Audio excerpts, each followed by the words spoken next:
สบายดีพี่น้อง สบายดีเด้ออุ้ย มีไอตีมด้วย ใส่ดีนะ มาเลยมือบาซุกเนาะ อย่าฝ่าตี้จะอย่าเว้าตี้ตัวนั่งอยู่ซื่อรายการข่อย รายการมีรายการยังนี่ มื้อนี้ก็มา เขาล้มบ่นี่ยัง เบาสุด มื้อนี้ก็มาได้พบในรายการสัมภาษณ์ยูทูบแบะนะพี่น้องอุ้ย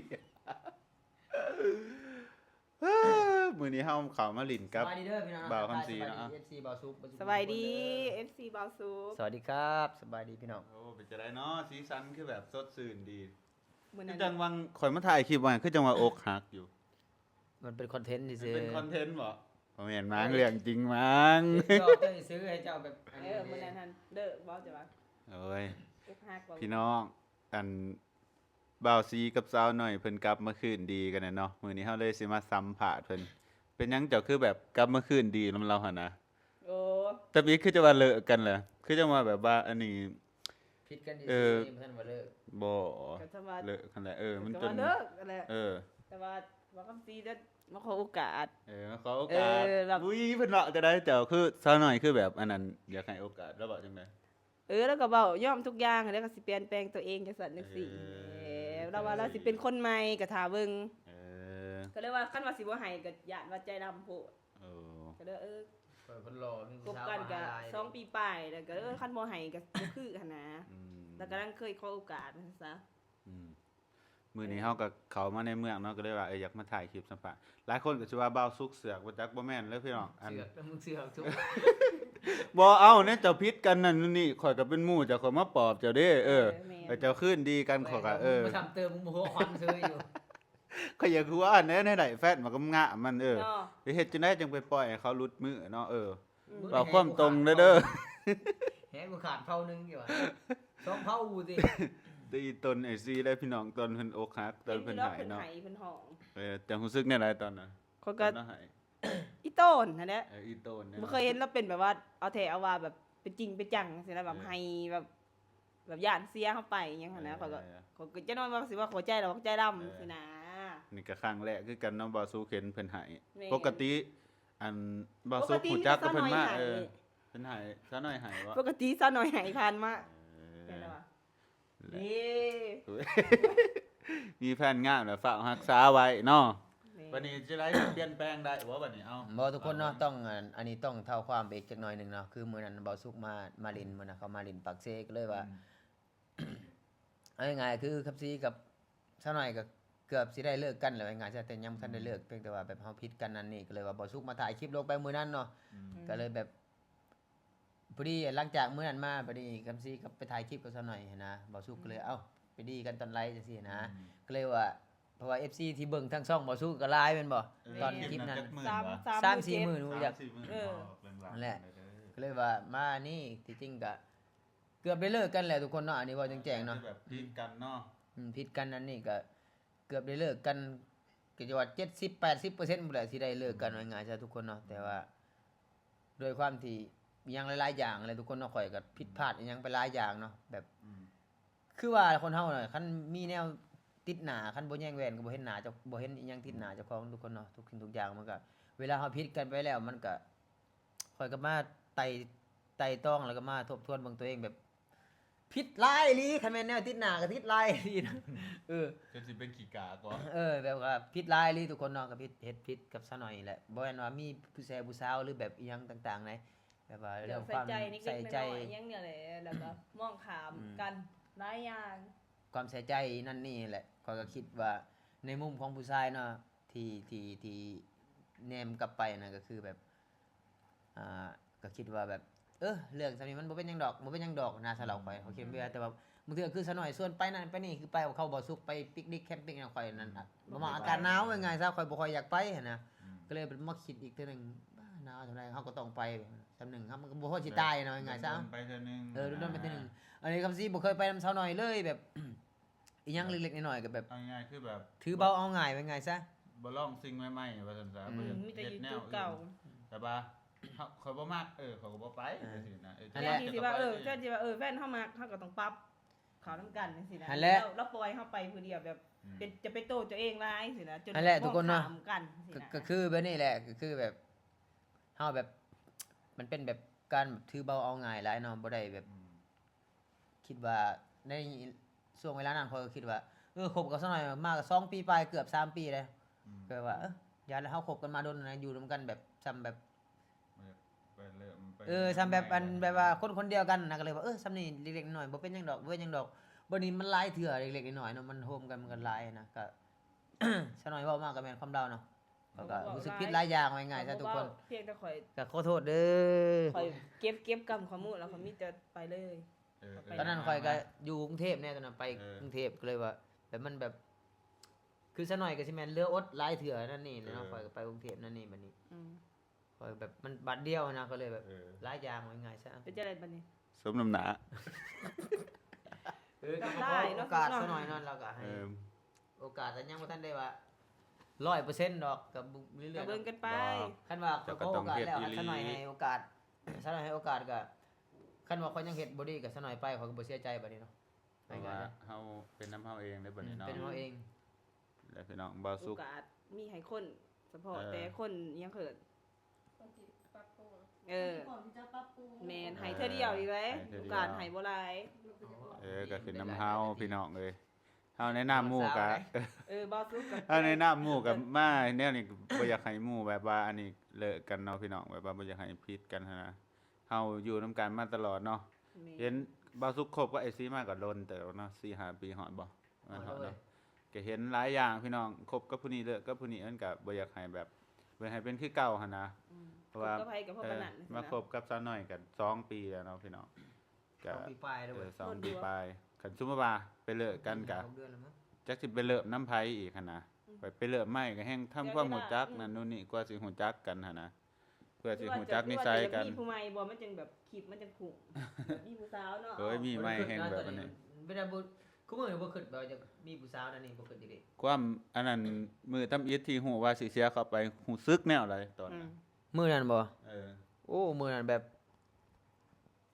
อีกอย่างเพิ่นเฮาเพิ่นบ่ได้อยู่ในห้องแน่บ่ได้อยู่ปากเซ่แน่ตอนนั้นมื้อนั้นนั่นกำลังสิกลับมาตอนนั้นมื้อนั้นเขาอยู่บางแสนเนาะทุกคนเนาะเขาอยู่บางแสนแบบบัดนี้เฮาอยู่ผู้เดียวบัดนี้เฮาก็คิดหลายอย่างบัดนี้เฮาอยู่ผู้เดียวเฮาแนมซ้ายแนมขวาก็บ่เห็นไผแบบเลื่อนเฟซก็แบบจักสิว่าจังไดมันแบบมันเคว้งคว้างนะทุกคนมื้อนั้นก็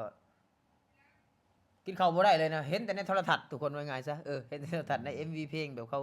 นั่นนี่เนาะจนมาเจอกับตัวเองคันไผบ่เจอกับตัวเองบ่ฮู้เรื่องนี้เนาะ คล้ายแบบจะสิเสียไปแล้วจังบ่รู้สึกหันนะ บ่มันก็บาดเดียวเพราะว่าเจ้าก็เฮ็ดของข่อยเลย โอ้ย อ้าว รวมมาหลายเนาะมัน ข่อยเว้นสิว่าข่อยสิไปเด้อข่อยบ่ได้บอกได้ข่อยคันข่อยฮักให้สุดก็ไปก็ไปสุด ก็วิวแหละทุกคนเนาะว่าง่ายซะวิว มันหอม ไว้ง่ายซะ มันแบบอินโตนะบ่แม่นว่าข่อยบ่ดีกับเจ้าจักดีข่อยดีเบิดทุกอย่างข่อยเฮ็ดเพื่อเจ้าอยากให้เจ้ามี แล้วไปเนาะ ก็ยอมรับก็หลายอย่างแน่แล้วข่อยก็อันนี้มันเป็นเรื่องส่วนตัวเนี่ยเขาก็บ่อยากเว่าออกสื่อไปได้ทุกคนนะมันมีหลายกว่านั้นว่าง่ายซะ ว่าแนวซะ เอาซ้ำหนึ่งซะ ซ้ำหนึ่งเซฟ เอา เอาในน้ำหมู่ก็อยากให้เปลี่ยนให้แป้งซะโอ้แม่นบ่าวสุกบ่บอกบ่าวสุกนั่นถามไอ้ซีก็ได้ อืม บ่าวสุกคันส่วนใดมักเว้าตรงๆเนาะทั้งเทื่อก็สิแบบว่าหมู่เครียดหมู่หยังก็ย่าเนาะพี่น้อ บ่ ง สุเป็นคนบอกแห้งบอกตรงนะ แต่ว่าแบบว่าอันอยากให้หมู่แบบได้ดีหั้นนะอยากให้คันหมู่สำเร็จเบิดนํกันทุกคนน่ะไปไสกับม่วนได้เด้อเอาคือว่าเจ้ามีเงินข่อยมีเงินนี่โอ้ยสิไปลินนี่ไปลินไทยว่าไปเที่ยวคอนเทนต์อยู่ไทยว่าพร้อมกันโลด ไปติก็มันก็ไปง่ายเด้คันคือว่าข่อยมีเงินเจ้าบ่มีเงิน มันจะจังได๋ ไปจังได๋แหล้วอ้ายก็บ่มีเงินพัดสิว่าเนาะนั่นนู่นนี่มันก็หลายอย่าง ต่าง เนาะพี่ อ น้อบ ง ต่างใจใหม่แล้วเปลี่ยนแปลงตัวเอง วันนี้ก็ เบิ่ง กลับมาเป็นคำสีคนเดิมแม่นสิว่าดีจะทำอิฐเนาะก็คือว่าแล้วคือเขาบอกผ่านมาแล้วกันว่า เออ อันนี้แล้วก็มันบ่โอเคกันจังว่าบัดนี้ก็คันสู้ว่าเลิกแท้ๆก็ข่อยก็บ่เสียใจว่าง่ายซะ อืม มีหยังกับปรับก็กันหั่นแหละบ่สุกก็บ่เคยมีแฟนคือกันเนาะแต่ว่าก็บ่ฮู้คือกันเรื่องนั้นเรื่องนี้หั่นนะให้แนะนำหน่อยหนึง เจ้าหน้าที่ล่ะ เว้ากันอี สาวแห ก ละ สิฝากไปไสเฮ้ยคำสี โอ้ติเจ้า อันกะว่าสิเฮ็ดแบบนี้สิได้ดนอยู่บ่คิดว่า ตัวนี้มันก็ถ้าว่าโดนบ่มันก็สิว่าจังไดมันก็ต้องแบบเฮาก็บ่อยากสิว่าสัญญาหรือหยังเนาะเบิ่งไปเรื่อยๆว่าไงซะข่อย เมื่อย เป็น ก็ คน อด ที่ เอาหั่นแหละ ค ข่อยเป็นคนที่แบบรักษาสัจจะตัวเองน่ะจะได้เว้าไปแล้วมันสิเฮ็ดบ่ได้มันสิเสียสัจจะว่าไงจ้ะคือนัดหมู่นัดคู่กันข่อยบ่อยากรับปากหมู่ว่ากูสิไปมื้อนั้นมื้อนั้นหมู่นั้นข่อยบ่นัดเพียงแต่ว่าเบิ่งก่อนคันข่อยไปคือข่อยไปจังซี่นะคันเว้าไปแบบสัญญามันสิเสียสัจจะคนเฮาก็ผิดสัจจะมันเสียความรู้สึกอีกฝ่ายว่าไงจ้ะสำหรับตัวข่อยดอกฉะนั้นแหละบ่สัญญานะว่าไงซะเบิ่งนี่แหละเรื่อยๆแต่ก็สิเปลี่ยนนั่นแหละเลยสิเปลี่ยนว่าไงซะ มีหยังก็ฮักษาให้ดีเด้อได้เมียงามเด้อเจ้าได้เมียงามเด้ งามทั้งดี ให้ว่าน้องฮะมึงติอีหน่อย มันแห่งยิ้มแล้ว เอาหายากได้เด้อเจ้าสิได้คนขี้ร้ายสิได้เมียงามแนวนี้นะ โอ้กูขี้ร้าย ขี้ร้ายเจ้าขี้ร้าย เจ้าขี้ร้ายได้ คนก็รอได้แม่เอาคอยอยู่เพิ่นว่าได้ ก็ให้แบบว่าเจ้ารอแต่ว่าผสมกับมัน ความงามความหล่อหั่น ไป นะ หอไปน้องหลัดไป เอาไม่ว่า ซุกมึงจักบอกก็กูสิมักแล้วทำอีก มักเป็นหยังคือมักเรา มักยอดแล้วใส่น้ำหอม เออ น้ำหอมอันเบอร์ซาเซ่อันนี้ของไอ้เควินกูบ่ได้มักเท่าใดมักแบบกินโตแล้วแบบเบอร์หอมอะนะคือก็เป็นว่าบ่สิว่ากูหลงจิตกับยาลี เออ มาก ขายกับเจ้าไก่นี่ก็ ผู้ใดผู้ใดอยากได้แฟนหาสีน้ำหอมเบอร์ซา เอา สิ อีหลีเอาถามแล้วติฟังจอแล้วไปดินแล้วสีดกูจะบ่ให้แล้วสีด อยาก น้ำหอม สาวตี ผิดกันไหนเคยผิดกันเรื่องน้ำหอมแต่นึงนะคนตอนนั้น มันเบิดเดียวเลย น้ำหอ นี่ มที่ไอ้อยู่อเมริกาเนาะซื้อแล้วไอ้เควินแล้วมาตอนนั้นเราซื้อมาฝากนะ มีเท่านึงค่อยซีดแล้วเพิ่นซีดแล้วค่อยบาดเดียวเจ็ดมันสิหอมยัง จะไปเด่นตอนนั้นขอกินขอจือกินบ่ได้ แล้วค่อยซีดเองนะจะผิดกันเลยน้ำหอมนะผมบ่อยากค่อยซีดน้ำหอมตัวนั้น ผิดกัน มานน้ำหอมมานเลยตัวนั้น เออ มานต้องข่อยผู้เดียวเด้อมันคนอื่นเขาก็บ่เป็นบาคือน้อง เดี๋ยวนะพี่น้องเพิ่นก็คืนดีกันแล้วเนาะสำหรับคลิปนะที่บอกว่าเพิ่นเลิกกันไปหั่นน่ะเพิ่นก็กลับมาคืนดีกันแล้ว ก็บ่ได้ว่าเลิกหรอกแบบว่า แบบผิดกันเนาะ ความหมายแบบ ให้โอกาสถ้ามีก็มาเขาจะมีก็ว่าสิเลิกนั่นแหละแต่ว่าเรามาขอโอกาสนะพี่น้อง คนเฮาก็ต้องมีผิดพลาดในจักหน่อยเนาะ แม่นก็มาขอ ผิด เปลี่ยน พลาด แปล ได้ก็เปลี่ย ง นแปลงบัดนี้พี่น้องให้กำลังใจเบาคำศรีหน่อยเด้อ คือเขาเว้าแล้วทุกคนเนาะคือพอไปในเบื้องต้นแหละคันคนเฮาคันบ่แย่งแบนหรือว่าบ่ส่องกระจกก็บ่เห็นว่ามีอีห ยั ยัง งติดหนาวันนี้ติดหลายโพดว่าติ เพิ่นมาแย่งเบิ่งบ่ป้าโทษนะกูคือเข้าพาพลึกแท้นะฮะพยายามหาใส่ครีมมาซื้อใส่ครีมมาใส่อีก คือความหักนั่นแหละ คันบ่ใส่ใจก็คือว่า ใน เนี่ย การนั้นแล้วคนยกตัวอย่างมันจะยังบ่เข้าใจอยู่ เข้าใจแต่เขาอยากเว้าอีกให้มันยาวดิ เรื่องความหักของเพิ่นเนาะพี่น้องก็สิประมาณนี้ โอ้ย เอา ไป คน ไป นอก พากันน มา อน สัม ก่อน ผัส ไปไป ไม่ยังบอกพ่ออีกไหม 3แล้ว ก็อย่าครัวเด้ตอนคำศรีเพิ่นอกหัก นอก พี่ จา น้อก ง เห็นอยู่เบิ่งคลิปเบาสุด ข่อยนะ ตอนเพิ่นให้หั่น ข่อยนั่นอย่าครัวแต่บ่เคยเห็นเพิ่นให้จังสิจักเทื่อ เพิ่ เด้ น อ บ่ได้ พี่น้อง กินข้าวตั้งแต่มาจากกรุงเทพ แม่นบ่ บ่ได้นอน สองมื้อ สาม แบบว่าแตอีตนความว่าอีตนจะแซดไป ยา หาซะ ได้ท้องห้องก็กอกเลยมัน หูบ่กดแซดไปหาอีด้อยนะแล้วก็อีตนจะน้อยมึงสิทิมแล้วอีดีบ่ขอว่า อันนี้ ให้โอกาสแล้วแหน่ขอว่า คนชอบแจ้ง ข่อยยอมรับเด้อว่า เอา ข่อยให้โอกาสบ่ไอ้บ่คำซีนี่ย้อนบ่สุกได้ แม่นบ่ บ่สุกแซ่บมากย้อนหมู่ได้ อันนี้คนชอบแจ้งเนาะคือทุกคนตอนที่คอยอยู่ไทยตอนกลางที่มื้อนั้นกลางการไทยแบบสหน่อยบอกว่าเฮาอันพักผ่อนซะแยกกันนั่นนี่เนาะเสียใจแฮงเลยหมดน่ะแบบ จนที่จริงท้องนี่อยากเข้าได้แต่มันคอยลงไปเซเว่นแล้วเนาะรถเมล์เขาจอดเซเว่นซื้อเขามากินบ่ลง มันเป็นอารมณ์เดียวกันกับแบบ อันนี้คอยต้องอันบอกก่อนว่า แต่ก่อนเนาะคอยเคยแบบติดสิ่งเสพติดเนาะติดยาบ้าอะไรเงี้ยแต่ก่อนสมัยพูดแหละ กลางเป็นทหารผม ก่อนนั้นนั่นอีกแบบเคยติดยาบ้านะมันเป็นอารมณ์แบบที่เฮาสูบยาบ้าหลายๆแหละเฮากินเขาบ่ได้กินเข้าไปแล้วคือว่ามันฝืดๆในคอน่ะมันกลืนบ่ลงอะนะแบบเดียวกันเลย จนคือแบบซะหน่อยบอกเลิกแบบนี้แหละ แบบอยากเข้าอยู่มันกินบ่ได้อะนะแบบนี้แหละ ข่อยบ่กินข้าวแซ่บ อาการคนอกหักเนาะมันเป็นแนวนั้นเนาะอาการคนอกหักเนาะ คันเฮามา บ่ นั่ บาง นมากข่อย บ่ฟังคันเฮามานั่งฟังกันเนาะแบบนี้น่ะคือแบบตลกเป็นตาหัวครับฟัง เป็น นั่ง เจ้า เว้า หัวแล้วเนาะ ตัวเอง แต่คันถึกตัวเองแท้ๆน่ะสิอันนี้เองสิ เข้าใจ เข้าใจเองเป็นไง หัว จ้ะ บ่โอ้ก็สุด คันฟังหมู่เว้านี่เป็นตาหัวได้คือคอยเคยเห็นหมู่เว้าแล้วกูก็หัวโอ้นี่นะ เป็นโทรมากนะกูบ่ไหวเลยกูบ่ไหวเลย มือเขาดาว ขี้มูก ขี้มูกมันแบบ ก็ เฮ็ด ให้ ไอ้เพิ่งแคม ไอ้ ลู นี่ ก ก็ขี้มูกยังไงกูบ่ไหวเลย เขาจะว่าจะบอก กูไหวแล้วนี่เพิ่นโตฮะเดี๋ยวๆแต่ก็เว้านํกัน โอ้จะไม่ให้ได้ยิกฮะจะขายตอน ปล่อยตัวมา พอดีตื่นเช้ามากก็แซดไปให้หน่อยแล้วติดตัวนี่สิดิร้องไปว่าก็เคินนะก็เลยว่าน้อยมึงสิถิ่มแล้วไอ้ดีวะเขาว่าแฮ ให้โอกาสแล้วเนี่ยเทื่อนึงก็แล้วควงบัดนี้ก็ปาแล้วเลยเด้อกูว่า พวงอีก เออ ให้โอกาสเนาะทุกคน ก็ คันว่าหูซึกตัวเองก็หูซึกผิดหูซึกว่าตัวเองสิเปลี่ยนสิแปลงก็ให้ข่อย บ่ได้ใจดำปานนั้นดอก แหละอยู่นํกันมาโดนเสียหลายเวลาที่ผ่านมา คันปรับได้ก็ดีใจนำนะคันว่าปรับบ่ได้ก็แยกย้ายกันไปเติบโตเนาะทุกคนตอนนี้มันเรื่องความรักมันบ่เข้าไผออกไผนะแบบว่า อันนี้ คันมันดีเฮาก็อยากอยู่อยากสู่ต่อคันมันบ่โอเคเฮาก็สิเอาตัวเองออกมานะ อืม ไปหาคบผู้ใหม่แบบว่า ผู้ใหม่ บ่แม่นว่าคบผู้ใหม่แบบว่า เผาคุก ต่าง นี่ คนต่างแบบว่า หมดแล้วเนาะเฮากับเพื่อน เนาะ เสร็จแล้ว อนาคตเฮาว่าเฮาเอาเรื่องอนาคตบ่เฮาบ่ทันว่าตอนนี้เมื่อเดินกับจับมันก็มีผู้ใหม่ เฮาก็บ่ให้มันเป็นแนวไหนสิ จะอยากให้มันเป็น เอากลับมา ก็บอกให้เจ้ามีใจ ตื่นสมาหา เปลี่ยนแปลงตัวเองแล้วเพื่อบ่เพื่ออีน้อยดอกเพื่อเฮาเอง เอ นี่แห อ ละเพื่ เพื่ อ อ อนา ตัว คต เอง ตัวเอง นะ เนาะ คอยบ่ยากดอกคอย บ่มีหยังคันแบบนั่นนู่นนี่ก็หาหมู่หาหยังหมู่ก็ เพื่ออนาคตตัวเอง ซยก็ นั่นแห ได้ ละ หยัง ต่อไปสิกินสิอยู่จะได้สิมีเงินเฮ็ดจะได้ก็คือเอาแล้ว อาชีพเฮาถ่ายคลิปเฮามาหาถ่ายคลิปนี่แหละส่วนหลายเฮ็ดใหม่ไปเรื่อยๆส่วนหลายเขามักแบบเฮาเปลี่ยนแปลงเรื่อยๆพัฒนาเรื่อยๆนะเฮ็ดไปโลด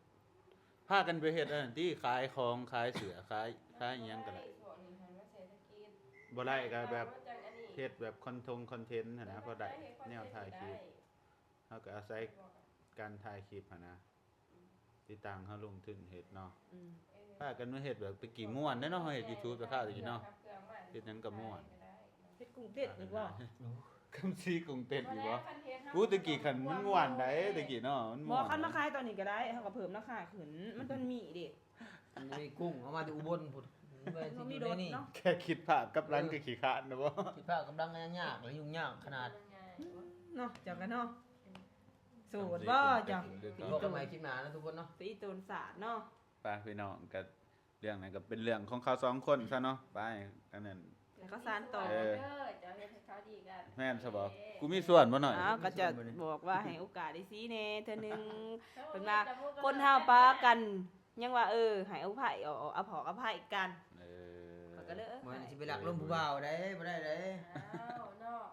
มันก็ขึ้นกับเจ้า บ่ได้นะเวลานี้ คือเจ้าเลิกนี่ ถ้าสิล้มกับผู้เลิกกันข้างแน่จังล้ม เอาสมมุติว่าเจ้า อันนี้บ่ทันเลิกกันค่ะ สมมุติว่าเจ้าผิดกันนี่ ผู้เฒ่าเขาหามันหลายเด้อ หลายกันพอล้มที่หักเลิกกันทันมา บ่หมายถึงมันบ่ลบอยู่หรอกแต่ว่าผู้เฒ่าทักหามันเฮ็ดได้เพิ่น แม่นบ่ได้อึ เขา ด จอด คนมันงาม เอา เนาะ ส่งนี่มีแต่ผู้ชายแอดมาหลายๆ เออ ข่อยก็ไล่กัน บุย จักโมง เราแท้ได้คนอันน่ะเข้ามาทักหาได้โอ้ อืม เป็นจะได้เนาะนั่นนู่นนี่สบายดีบ่เนาะเออ น่าฮักเด้ เออถึงเฮาสิบ่ทักหากับแม่นอยู่แล้วแต่คนอื่นทักหาเฮาเนาะ แม่น เฮาก็สิบ่ตอบก็เฮ็ดจังซี่โดยขอบใจก็ต้องมีตอบแต่ว่าเนาะ ก็ตอบแน่ เออ โอ้มีอยู่จังนี่มีอยู่สิ บ่ ว่า บอกไว้ มีแน่นอนว่ะ มีตอนเด้อ โอเคผิดกันต่อไปเนาะบัดนี้พี่เนาะ เสียชีวิตดีกัน สู่เด้อเปลี่ยนแปลงตัวเองเด้อมาคำซีให้กำลังใจ พากันตั้งใจถ่ายคลิป ไปเข้าห้องปะ เดี๋ยวก็อยู่ห้องเลย เตียงไป ไปพี่น้องก็อย่าลืมไปเป็นกำลังใจให้พวกเพิ่นเด้อเอาโปรโมท2นะเอา2คั่นยัง2 ก็ฝากพ่อแม่พี่น้อง FC เบาสุกเนาะเป็นกำลังอกกำลังใจให้ทั้งช่องไปติดตามทั้งช่องอันขับสีบันพีนทุกคนเนาะหลายคนก็สิรู้จักอยู่ดอกแต่บางเทื่อก็ฮู้หน้าแต่บางเทื่อบ่ได้ไปเบิ่งในช่องนะบางเทื่อเบิ่งแต่ในช่องเบาสุกเนาะทางช่องข่อยเองก็สิซื้อช่องอันขับสีบันพีนเนาะทุกคนเนาะแล้วก็ทางช่องซะหน่อยก็ซะหน่อย ซาแนลสาวหน่อยซาแนล เออ ฝากไปติดตามเป็นกำลังใจในเด้อพี่น้อง ก็สิมีประมาณนี้แหละ เฮ็ดขึ้น เออ กูเป็นดาราเนาะมาสัมภาษณ์ไอ้ได้องค์ มันตั้งม่วนก็ได้คลิปอีกแปลกใหม่นิดนึงแล้วนี่ อืม เห็นบ่นี่ กันเนาะได้ดมกัน เอ เนาะ อคนสลาดมันก็มาเฮ็ดคอนเทนต์จังซี่เห็นบ่นะเออเห็นบ่ เป็นหาเปิดใจสาวโสดตามหมู่บ้าน เออเนาะ คักได้สุ อ่ะ ด เปิดใจสาวโสดเนาะ คักได้แบบสัมผัสเขาแต่ได้เหือนนะ เออ เขาสูตรยังแล้วก็